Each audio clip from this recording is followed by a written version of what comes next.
ಮೂಡ ಹಗರಣದಲ್ಲಿ ನಕಲಿ ದಾಖಲೆ ಸೃಷ್ಟಿ ಆಗ್ಬಿಡ್ತಾ ಸುಳ್ಳು ದಾಖಲೆ ಸೃಷ್ಟಿ ಮಾಡಿ ಸಿಎಂ ಬಾಮೈದ ಭೂಮಿ ಖರೀದಿ ಮಾಡಿದ್ದಾರೆ. ಸುಳ್ಳು ದಾಖಲೆಯಿಂದ ಭೂಮಿ ಖರೀದಿ ಅಂತ ಸ್ವತಃ ದೂರುದಾರ ಸ್ನೇಹಮಯಿ ಕೃಷ್ಣ ಅವರು ಇಂಥದ್ದೊಂದು ಆರೋಪ ಮಾಡ್ತಿದ್ದಾರೆ. ರಿಪಬ್ಲಿಕನ ಜೊತೆ ದೂರುದಾರ ಸ್ನೇಹಮಯಿ ಕೃಷ್ಣ ಮಾತನಾಡಿದ್ದಾರೆ. ಭೂಮಿ ಕೊಟ್ಟ ದೇವರಾಜು ನೀಡಿರುವ ವಂಶ ವೃಕ್ಷವೇ ನಕಲಿ ಆಗಿದೆ ಅನ್ನುವಂತ ಗಂಭೀರ ಆರೋಪ. ಸಹೋದರ ಕುಟುಂಬದ ಮಾಹಿತಿ ಮರೆಮಾಚಿ ಭೂಮಿ ಮಾರಾಟ ಮಾಡಲಾಗಿದೆಯಂತೆ. ಮೈಲಾರಯ್ಯನ ಮಗಳು ಜಮುನಾ ಹೆಸರು ಕೈ ಬಿಟ್ಟಿರುವಂತ ವಂಶ ವೃಕ್ಷ ಸೃಷ್ಟಿಯಾಗಿದೆ. ಈಗ ಜಮುನಾ ಅವರ ಎಂಟ್ರಿ ಆಗಿದೆ. ಭೂಮಿ ಮಾರಾಟ ಮಾಡಿದ್ದು ನಮಗೆ ಗೊತ್ತೇ ಇಲ್ಲ ಅಂತ ಅವರು ದಾವೆ ಹೂಡಿದ್ದಾರೆ. ಈಗ ಇದೇ ವಿಚಾರಕ್ಕೆ ಸಂಬಂಧಪಟ್ಟಂತೆ ಸ್ನೇಹಮಯ ಕೃಷ್ಣ ಮಾತಾಡ್ತಿದ್ದಾರೆ. ವಂಶ ವೃಕ್ಷ ಕೊಟ್ಟಿದ್ದಾರಲ್ಲ ಅದೆಲ್ಲವೂ ಕೂಡ ಸುಳ್ಳು ಅಂತ. ಸರ್, ಈ ಏನು ಶ್ರೀಮತಿ ಪಾರ್ವತಿಯವರಿಗೆ ದಾನಪತ್ರದ ಮೂಲಕ ಬಂದಿದೆ ಅಂತ ಹೇಳ್ತಾರೆ ಜಮೀನು, ಆ ಜಮೀನು ಮೂಲ ಮಾಲೀಕರು ದಾಖಲೆಗಳ ಪ್ರಕಾರ ಮೈಲಾರಯ್ಯನವರು ಆ ವಿಚಾರನ ಮುಚ್ಚಿಟ್ಟು ದೇವರಾಜು ತನ್ನಗೆ ಸೇರಿದಂತೇಳಿ ಸುಳ್ಳು ದಾಖಲೆ ಸೃಷ್ಟಿ ಮಾಡಿಕೊಂಡು ಆ ಸುಳ್ಳು ದಾಖಲೆಗಳ ಆಧಾರದ ಮೇಲೆ ಮಲ್ಲಿಕಾರ್ಜುನ ಸ್ವಾಮಿ ಮಾರಾಟ ಮಾಡ್ರಿ ಅಂತೇಳಿ ನಾನು ಮೊದಲಿಂದ ಆರೋಪ ಮಾಡ್ತಿದ್ದೆ. ಅದ್ರ ಬಗ್ಗೆ ಕೆಲವು ದಾಖಲೆಗಳು ಕೂಡ ಬೇಡ ಆದರೂ ಕೂಡ ಕೆಲವರು ಅದನ್ನು ಮಾಡ್ತಿರೋ ಆರೋಪ ಸುಳ್ಳು ಅಂತ ಹೇಳ್ತಿದ್ರು. ಆದರೆ ಇವಾಗ ಅದಕ್ಕೆ ಪೂರಕವಾದ ಒಂದು ಬಲವಾದ ಸಾಕ್ಷಾಧಾರ ಸಿಕ್ಕಿದೆ. ಅಂದರೆ ಏನು ಮಲ್ಲಿಕಾರ್ಜುನ ಸ್ವಾಮಿಗೆ ಮಾರಾಟ ಮಾಡಿದರೆ ಆ ದೇವರಾಜುವರ ಸ್ವಂತ ಅಣ್ಣನ ಮಗಳು ಅಂದರೆ ಮೈಲಾರಯ್ಯನ ಮಗಳು ಜಮುನಾರವರು ಸಿವಿಲ್ ದಾವೆನ ಹೂಡಿದ್ದಾರೆ. ಸೊ ಅದರಲ್ಲಿ ಈ ಭೂಮಿ ನಮ್ಮ ತಂದೆಗೆ ಸೇರಿದ್ದು ಅದ್ರ ನನಗೂ ಭಾಗ ಬರಬೇಕು ಅಂತೇಳಿ ದಾವೆ ನೋಡಿದ್ದಾರೆ. ಸೊ ಇದನ್ನು ಗಮನಿಸಿದಾಗ ಗೊತ್ತಾಗುತ್ತೆ ನಾನೇನು ಆರೋಪ ಮಾಡಿದೆ ಇದು ದೇವರಾಜಿಗೆ ಸಂಬಂಧಪಟ್ಟ ಆಸ್ತಿ ಅಲ್ಲ, ಇದು ಮೈಲಾರಯ್ಯನಿಗೆ ಸಂಬಂಧಪಟ್ಟ ಆಸ್ತಿ ಅಂತೇಳಿ ಅದು ನಿಜ ಅಂತೇಳಿ ಈಗ ಸಾಬೀತಾಗಿದೆ. ಇದೆಲ್ಲ ಗಮನಿಸಿದಾಗ ಸಿದ್ದರಾಮಯ್ಯನವರು ತಮ್ಮ ಪ್ರಭಾವನ ಬಳಸಿ ತಮ್ಮ ಪ್ರಭಾವದ ಒಂದು ಇದರಲ್ಲೇ ಸುಳ್ಳು ದಾಖಲೆ ಸೃಷ್ಟಿ ಮಾಡಿ ಆ ಜಮೀನು ತಮ್ಮ ಕುಟುಂಬಕ್ಕೆ ಬರೋ ರೀತಿಯಲ್ಲಿ ಈಗ ಎಲ್ಲ ಥರದ ಕಾರ್ಯಗಳನ್ನು ಮಾಡಿರೋ ಅನ್ನೋದು ಸಾಬೀತಾಗಿದೆ.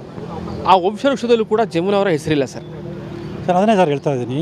ಸುಳ್ಳು ದಾಖಲೆ ಸೃಷ್ಟಿ ಮಾಡಿ ಈಗ ವಂಶವೃಕ್ಷದಲ್ಲಿ ಮಲ್ಲಯ್ಯನಿಗೆ ಹೆಂಡತಿ ಮಕ್ಕಳು ಇದನ್ನು ಕೂಡ ವಿಚಾರ ಮುಚ್ಚಿಡಿದ್ದಾರೆ. ಮತ್ತು ಎರಡನೇದಾಗಿ ಎರಡನೇ ಮಗ ಮೈಲಾರ ಇದ್ದಾರೆ, ಅವರಿಗೆ ಹೆಂಡತಿ ಮಗ ಇದನ್ನು ತೋರಿಸ್ತಾರೆ ಹೊರತು ಮಗಳಿರೋ ವಿಚಾರ ತೋರಿಸೋದಲ್ಲ. ಮತ್ತು ಅವ್ರದ್ದು ಹೇಳಿಕೆಯನ್ನು ಮಾಡ್ಕೊಂಡಿದ್ದಾರೆ. ಆ ಹೇಳಿಕೆಯಲ್ಲೂ ಕೂಡ ಸರ್ವೆ ನಂಬರ್ 462 ಜಮೀನನ್ನು ಮಾರಾಟ ಮಾಡಲಾಗಿದೆ ಅಂತ ಹೇಳಿದ್ರೆ ಅದು ಯಾರು ಮಾರಾಟ ಮಾಡೋದು ಹೇಳಲ್ಲ. ಸೊ ಇವರು ಜಮೀನು ಖರೀದಿ ಮಾಡೋ ಸಂದರ್ಭದಲ್ಲಿ ಈ ದಾಖಲೆಲ್ಲ ಪರಿಶೀಲನೆ ಮಾಡಿ ಮಲ್ಲಿಕಾರ್ಜುನ ಸ್ವಾಮಿಯವರು 462 ಸರ್ವೆ ನಂಬರ್ನ ಯಾರು ಮಾರಾಟ ಮಾಡೋದು ಅಂತ ಗಮನಿಸಿದರೆ ಆಗಲೇ ಅವರಿಗೆ ಗೊತ್ತಾಗ್ತಿತ್ತು ಈ ಜಮೀನು ಮೈಲಾರಯ್ಯನಿಗೆ ಸಂಬಂಧಪಟ್ಟಿದ್ದು ದೇವರಾಜ್ ಸಂಬಂಧಪಟ್ಟಿದ್ದಲ್ಲ ಅಂತೇಳಿ. ಆದರೆ ಇವರು ಕೂಡ ಅಕ್ರಮದಲ್ಲಿ ಭಾಗಿಯಾಗಿರೋದ್ರಿಂದ ಅದು ಯಾವುದೋ ರೀತಿಯ ವಿಷಯ ಗೊತ್ತಿರೋ ಕೂಡ ಅದು ಯಾವುದೇ ರೀತಿಯ ಪರಿಶೀಲನೆ ಮಾಡದೆ ಈ ಜಮೀನು ಮೂಡ ಹಗರಣದಲ್ಲಿ ನಕಲಿ ದಾಖಲೆ ಸೃಷ್ಟಿ ಆಗ್ಬಿಡ್ತಾ ಸುಳ್ಳು ದಾಖಲೆ ಸೃಷ್ಟಿ ಮಾಡಿ ಸಿಎಂ ಬಾಮೈದ ಭೂಮಿ ಖರೀದಿ ಮಾಡಿದ್ದಾರೆ. ಸುಳ್ಳು ದಾಖಲೆಯಿಂದ ಭೂಮಿ ಖರೀದಿ ಅಂತ ಸ್ವತಃ ದೂರುದಾರ ಸ್ನೇಹಮಯಿ ಕೃಷ್ಣ ಅವರು ಇಂಥದ್ದೊಂದು ಆರೋಪ ಮಾಡ್ತಿದ್ದಾರೆ. ರಿಪಬ್ಲಿಕನ ಜೊತೆ ದೂರುದಾರ ಸ್ನೇಹಮಯಿ ಕೃಷ್ಣ ಮಾತನಾಡಿದ್ದಾರೆ. ಭೂಮಿ ಕೊಟ್ಟ ದೇವರಾಜು ನೀಡಿರುವ ವಂಶ ವೃಕ್ಷವೇ ನಕಲಿ ಆಗಿದೆ ಅನ್ನುವಂತ ಗಂಭೀರ ಆರೋಪ. ಸಹೋದರ ಕುಟುಂಬದ ಮಾಹಿತಿ ಮರೆಮಾಚಿ ಭೂಮಿ ಮಾರಾಟ ಮಾಡಲಾಗಿದೆಯಂತೆ. ಮೈಲಾರಯ್ಯನ ಮಗಳು ಜಮುನಾ ಹೆಸರು ಕೈ ಬಿಟ್ಟಿರುವಂತ ವಂಶ ವೃಕ್ಷ ಸೃಷ್ಟಿಯಾಗಿದೆ. ಈಗ ಜಮುನಾ ಅವರ ಎಂಟ್ರಿ ಆಗಿದೆ. ಭೂಮಿ ಮಾರಾಟ ಮಾಡಿದ್ದು ನಮಗೆ ಗೊತ್ತೇ ಇಲ್ಲ ಅಂತ ಅವರು ದಾವೆ ಹೂಡಿದ್ದಾರೆ. ಈಗ ಇದೇ ವಿಚಾರಕ್ಕೆ ಸಂಬಂಧಪಟ್ಟಂತೆ ಸ್ನೇಹಮಯ ಕೃಷ್ಣ ಮಾತಾಡ್ತಿದ್ದಾರೆ. ವಂಶ ವೃಕ್ಷ ಕೊಟ್ಟಿದ್ದಾರಲ್ಲ ಅದೆಲ್ಲವೂ ಕೂಡ ಸುಳ್ಳು ಅಂತ. ಸರ್, ಈ ಏನು ಶ್ರೀಮತಿ ಪಾರ್ವತಿಯವರಿಗೆ ದಾನಪತ್ರದ ಮೂಲಕ ಬಂದಿದೆ ಅಂತ ಹೇಳ್ತಾರೆ ಜಮೀನು, ಆ ಜಮೀನು ಮೂಲ ಮಾಲೀಕರು ದಾಖಲೆಗಳ ಪ್ರಕಾರ ಮೈಲಾರಯ್ಯನವರು ಆ ವಿಚಾರನ ಮುಚ್ಚಿಟ್ಟು ದೇವರಾಜು ತನ್ನಗೆ ಸೇರಿದಂತೇಳಿ ಸುಳ್ಳು ದಾಖಲೆ ಸೃಷ್ಟಿ ಮಾಡಿಕೊಂಡು ಆ ಸುಳ್ಳು ದಾಖಲೆಗಳ ಆಧಾರದ ಮೇಲೆ ಮಲ್ಲಿಕಾರ್ಜುನ ಸ್ವಾಮಿ ಮಾರಾಟ ಮಾಡ್ರಿ ಅಂತೇಳಿ ನಾನು ಮೊದಲಿಂದ ಆರೋಪ ಮಾಡ್ತಿದ್ದೆ. ಅದ್ರ ಬಗ್ಗೆ ಕೆಲವು ದಾಖಲೆಗಳು ಕೂಡ ಬೇಡ ಆದರೂ ಕೂಡ ಕೆಲವರು ಅದನ್ನು ಮಾಡ್ತಿರೋ ಆರೋಪ ಸುಳ್ಳು ಅಂತ ಹೇಳ್ತಿದ್ರು. ಆದರೆ ಇವಾಗ ಅದಕ್ಕೆ ಪೂರಕವಾದ ಒಂದು ಬಲವಾದ ಸಾಕ್ಷಾಧಾರ ಸಿಕ್ಕಿದೆ. ಅಂದರೆ ಏನು ಮಲ್ಲಿಕಾರ್ಜುನ ಸ್ವಾಮಿಗೆ ಮಾರಾಟ ಮಾಡಿದರೆ ಆ ದೇವರಾಜುವರ ಸ್ವಂತ ಅಣ್ಣನ ಮಗಳು ಅಂದರೆ ಮೈಲಾರಯ್ಯನ ಮಗಳು ಜಮುನಾರವರು ಸಿವಿಲ್ ದಾವೆನ ಹೂಡಿದ್ದಾರೆ. ಸೊ ಅದರಲ್ಲಿ ಈ ಭೂಮಿ ನಮ್ಮ ತಂದೆಗೆ ಸೇರಿದ್ದು ಅದ್ರ ನನಗೂ ಭಾಗ ಬರಬೇಕು ಅಂತೇಳಿ ದಾವೆ ನೋಡಿದ್ದಾರೆ. ಸೊ ಇದನ್ನು ಗಮನಿಸಿದಾಗ ಗೊತ್ತಾಗುತ್ತೆ ನಾನೇನು ಆರೋಪ ಮಾಡಿದೆ ಇದು ದೇವರಾಜಿಗೆ ಸಂಬಂಧಪಟ್ಟ ಆಸ್ತಿ ಅಲ್ಲ, ಇದು ಮೈಲಾರಯ್ಯನಿಗೆ ಸಂಬಂಧಪಟ್ಟ ಆಸ್ತಿ ಅಂತೇಳಿ ಅದು ನಿಜ ಅಂತೇಳಿ ಈಗ ಸಾಬೀತಾಗಿದೆ. ಇದೆಲ್ಲ ಗಮನಿಸಿದಾಗ ಸಿದ್ದರಾಮಯ್ಯನವರು ತಮ್ಮ ಪ್ರಭಾವನ ಬಳಸಿ ತಮ್ಮ ಪ್ರಭಾವದ ಒಂದು ಇದರಲ್ಲೇ ಸುಳ್ಳು ದಾಖಲೆ ಸೃಷ್ಟಿ ಮಾಡಿ ಆ ಜಮೀನು ತಮ್ಮ ಕುಟುಂಬಕ್ಕೆ ಬರೋ ರೀತಿಯಲ್ಲಿ ಈಗ ಎಲ್ಲ ಥರದ ಕಾರ್ಯಗಳನ್ನು ಮಾಡಿರೋ ಅನ್ನೋದು ಸಾಬೀತಾಗಿದೆ. ಆ ವಂಶವೃಕ್ಷದಲ್ಲೂ ಕೂಡ ಜಮುನಾ ಅವರ ಹೆಸರಿಲ್ಲ ಸರ್. ಅದನ್ನೇ ಸರ್ ಹೇಳ್ತಾ ಇದ್ದೀನಿ. ಸುಳ್ಳು ದಾಖಲೆ ಸೃಷ್ಟಿ ಮಾಡಿ ಈಗ ವಂಶವೃಕ್ಷದಲ್ಲಿ ಮಲ್ಲಯ್ಯನಿಗೆ ಹೆಂಡತಿ ಮಕ್ಕಳು ಇದನ್ನು ಕೂಡ ವಿಚಾರ ಮುಚ್ಚಿಡಿದ್ದಾರೆ. ಮತ್ತು ಎರಡನೇದಾಗಿ ಎರಡನೇ ಮಗ ಮೈಲಾರ ಇದ್ದರೆ ಅವರಿಗೆ ಹೆಂಡತಿ ಮಗ ಇದನ್ನು ತೋರಿಸ್ತಾರೆ ಹೊರತು ಮಗಳಿರೋ ವಿಚಾರ ತೋರಿಸೋದಲ್ಲ. ಮತ್ತು ಅವ್ರದ್ದು ಹೇಳಿಕೆಯನ್ನು ಮಾಡ್ಕೊಂಡಿದ್ದಾರೆ. ಆ ಹೇಳಿಕೆಯಲ್ಲೂ ಕೂಡ ಸರ್ವೆ ನಂಬರ್ 462 ಜಮೀನನ್ನು ಮಾರಾಟ ಮಾಡಲಾಗಿದೆ ಅಂತ ಹೇಳಿದ್ರೆ ಅದು ಯಾರು ಮಾರಾಟ ಮಾಡೋದು ಹೇಳಲ್ಲ. ಸೊ ಇವರು ಜಮೀನು ಖರೀದಿ ಮಾಡೋ ಸಂದರ್ಭದಲ್ಲಿ ಈ ದಾಖಲೆಲ್ಲ ಪರಿಶೀಲನೆ ಮಾಡಿ ಮಲ್ಲಿಕಾರ್ಜುನ ಸ್ವಾಮಿಯವರು 462 ಸರ್ವೆ ನಂಬರ್ನ ಯಾರು ಮಾರಾಟ ಮಾಡೋದು ಅಂತ ಗಮನಿಸಿದರೆ ಆಗಲೇ ಅವರಿಗೆ ಗೊತ್ತಾಗ್ತಿತ್ತು ಈ ಜಮೀನು ಮೈಲಾರಿಗೆ ಸಂಬಂಧಪಟ್ಟಿದ್ದು, ದೇವರಿಗೆ ಸಂಬಂಧಪಟ್ಟಿದ್ದಲ್ಲ ಅಂತೇಳಿ. ಆದರೆ ಇವರು ಕೂಡ ಅಕ್ರಮದಲ್ಲಿ ಭಾಗಿಯಾಗಿರೋದ್ರಿಂದ ಅದು ಯಾವುದೋ ರೀತಿಯ ವಿಷಯ ಗೊತ್ತಿರೋ ಕೂಡ ಅದು ಯಾವುದೇ ರೀತಿಯ ಪರಿಶೀಲನೆ ಮಾಡದೆ ಈ ಜಮೀನನ್ನು ಖರೀದಿ ಮಾಡೋದು. ಮೂಡ ಹಗರಣದಲ್ಲಿ ನಕಲಿ ದಾಖಲೆ ಸೃಷ್ಟಿ ಆಗ್ಬಿಡ್ತಾ ಸುಳ್ಳು ದಾಖಲೆ ಸೃಷ್ಟಿ ಮಾಡಿ ಸಿಎಂ ಬಾಮೈದ ಭೂಮಿ ಖರೀದಿ ಮಾಡಿದ್ದಾರೆ. ಸುಳ್ಳು ದಾಖಲೆಯಿಂದ ಭೂಮಿ ಖರೀದಿ ಅಂತ ಸ್ವತಃ ದೂರುದಾರ ಸ್ನೇಹಮಯಿ ಕೃಷ್ಣ ಅವರು ಇಂಥದ್ದೊಂದು ಆರೋಪ ಮಾಡ್ತಿದ್ದಾರೆ. ರಿಪಬ್ಲಿಕನ ಜೊತೆ ದೂರುದಾರ ಸ್ನೇಹಮಯಿ ಕೃಷ್ಣ ಮಾತನಾಡಿದ್ದಾರೆ. ಭೂಮಿ ಕೊಟ್ಟ ದೇವರಾಜು ನೀಡಿರುವ ವಂಶ ವೃಕ್ಷವೇ ನಕಲಿ ಆಗಿದೆ ಅನ್ನುವಂತ ಗಂಭೀರ ಆರೋಪ.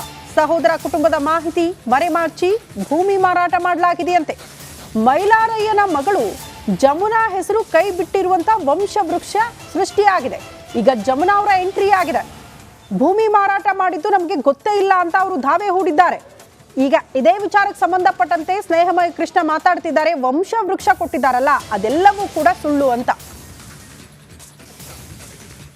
ಸರ್, ಈ ಏನು ಶ್ರೀಮತಿ ಪಾರ್ವತಿಯವರಿಗೆ ದಾನಪತ್ರದ ಮೂಲಕ ಬಂದಿದೆ ಅಂತ ಹೇಳ್ತಾರೆ ಜಮೀನು, ಆ ಜಮೀನು ಮೂಲ ಮಾಲೀಕರು ದಾಖಲೆಗಳ ಪ್ರಕಾರ ಮೈಲಾರಯ್ಯನವರು ಆ ವಿಚಾರನ ಮುಚ್ಚಿಟ್ಟು ದೇವರಾಜು ತನ್ನಗೆ ಸೇರಿದೆ ಅಂತೇಳಿ ಸುಳ್ಳು ದಾಖಲೆ ಸೃಷ್ಟಿ ಮಾಡಿಕೊಂಡು ಆ ಸುಳ್ಳು ದಾಖಲೆಗಳ ಆಧಾರದ ಮೇಲೆ ಮಲ್ಲಿಕಾರ್ಜುನ ಸ್ವಾಮಿ ಮಾರಾಟ ಮಾಡ್ಯಾರ ಅಂತೇಳಿ ನಾನು ಮೊದಲಿಂದ ಆರೋಪ ಮಾಡ್ತಿದ್ದೆ.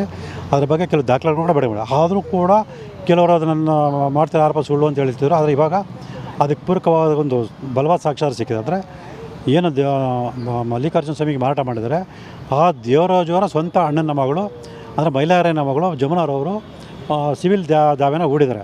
ಸೊ ಅದರಲ್ಲಿ ಈ ಭೂಮಿ ನಮ್ಮ ತಂದೆಗೆ ಸೇರಿದ್ದು ಅದ್ರ ನನಗೂ ಭಾಗ ಬರಬೇಕು ಅಂತೇಳಿ ದಾವೆ ನೋಡಿದ್ದಾರೆ. ಸೊ ಇದನ್ನು ಗಮನಿಸಿದಾಗ ಗೊತ್ತಾಗುತ್ತೆ ನಾನೇನು ಆರೋಪ ಮಾಡಿದೆ ಇದು ದೇವರಾಜಿಗೆ ಸಂಬಂಧಪಟ್ಟ ಆಸ್ತಿ ಅಲ್ಲ, ಇದು ಮೈಲಾರಯ್ಯನಿಗೆ ಸಂಬಂಧಪಟ್ಟ ಆಸ್ತಿ ಅಂತೇಳಿ ಅದು ನಿಜ ಅಂತೇಳಿ ಈಗ ಸಾಬೀತಾಗಿದೆ.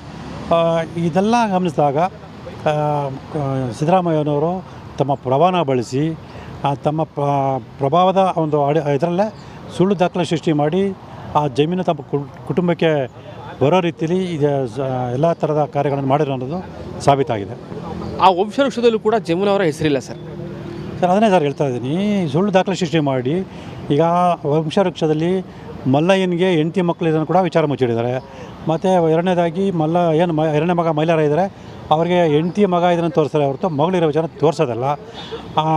ಮತ್ತು ಅವ್ರದ್ದು ಹೇಳಿಕೆಯನ್ನು ಮಾಡ್ಕೊಂಡಿದ್ದಾರೆ.